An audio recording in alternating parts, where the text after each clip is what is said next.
Bonjour à tous. Quand j'étais petit, je voulais vraiment devenir un ninja, capable de pourfendre ses adversaires à la vitesse de l'éclair, et surtout pouvoir grimper à un arbre, un mur ou un immeuble sans aucune difficulté. Malheureusement, la réalité est vite revenue. Mais on va voir que même si je suis un mauvais grimpeur, la science peut nous permettre de marcher sur des murs.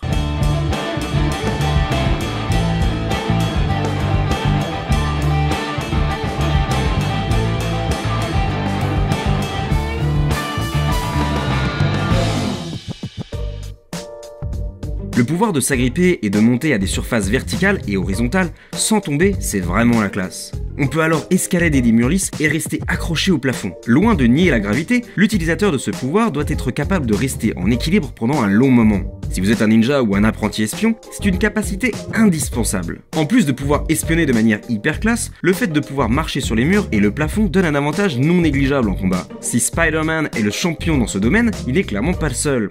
Là, je ne vais pas parler de grimpette. On ne va pas parler des grimpeurs du dimanche, mais du vrai super pouvoir d'escalader une paroi lisse sans problème. Dans la nature, l'espèce la plus forte à ce petit jeu est bien l'araignée. Mais comment font les araignées pour monter au mur si facilement? Et est-ce qu'on pourrait faire la même chose? Les araignées utilisent des poils microscopiques qui poussent aux extrémités de leurs pattes. Elles sont recouvertes de sétules qui se ramifient elles-mêmes en spatules.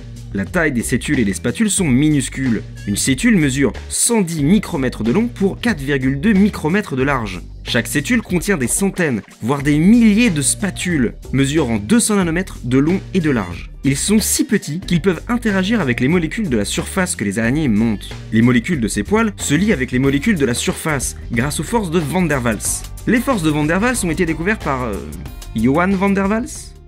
Décidément, les physiciens aiment bien donner leur nom à leur découverte. Ce serait pas un peu narcissique? Probablement, ouais. Les fameuses forces de Van der Waals ont pour origine les interactions électriques entre atomes et molécules. Ce sont donc bien des interactions à courte distance. En réalité, c'est une force assez faible dans le milieu des molécules. Mais le truc, c'est que les araignées ont plein de sétules. Et ouais, elles sont encore plus poilues qu'on l'on imagine. Pas bien grave. J'aime les poils. Ouais, j'imagine. Toutes ces connexions moléculaires permettent à une araignée de 50 mg de supporter 177 fois son propre poids. Et le truc super cool, c'est que ces forces ne sont pas affectées par l'état de surface. Qu'elles soient glissantes, humides ou sèches, ça ne change absolument rien. Le cas de l'araignée est sympa, mais vu sa taille et sa masse, on va avoir du mal à faire un parallèle avec nous. Par contre, il y a un animal plus grand qui utilise exactement la même force de Van der Waals pour se maintenir à la verticale. Le gecko. Les orteils du gecko sont en forme de fractale et sont recouvertes de sétules. La surface d'une patte de gecko est environ de 220 mm². Et on dénombre 14 400 sétules par millimètre carré, ce qui fait environ 6,5 millions de sétules. Cette anatomie particulière permet au gecko de 50 grammes de pouvoir supporter 20 newtons, c'est-à-dire plus de 40 fois son poids. À titre de comparaison, un homme de 80 kg supporterait une masse de 3,2 tonnes. Les chercheurs ont également démontré qu'une seule sétule pouvait supporter au maximum une force de 200 micronewtons, tout en restant collée à une surface verticale. Ainsi, théoriquement, la force d'adhésion totale du gecko serait de 1300 newtons. Le gecko serait donc capable de supporter une masse d'environ 130 kg sur le dos, tout en restant collé au plafond. À l'université de Stanford, les ingénieurs ont équipé de petits robots avec des pieds qui imitent les geckos, et cela leur a permis d'escalader des murs. Et à l'université de Massachusetts, les chercheurs ont créé un tissu appelé Gekskin, qui imite le dessous des pattes des geckos et les tendons qui lient l'ensemble. Un morceau de ce tissu, aussi fin qu'une carte bleue, peut supporter 300 kg. C'est un adhésif directionnel, ce qui signifie que l'adhérence à une surface ne se produit que dans une direction. Ainsi, en le tirant dans le sens opposé, on peut l'enlever super facilement.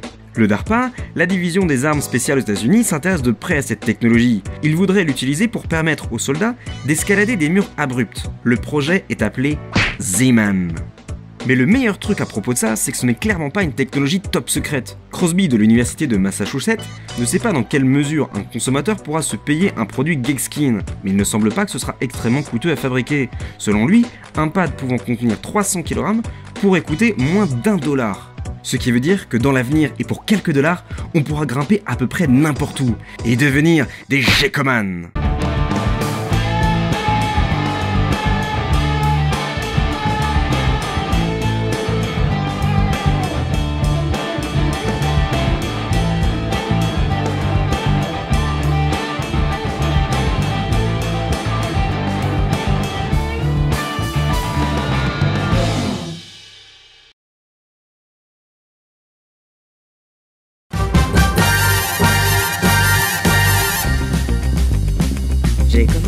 Gekkoman, il peut marcher sur les murs. Il est con, c'est dégueu, et il fait peur aux enfants.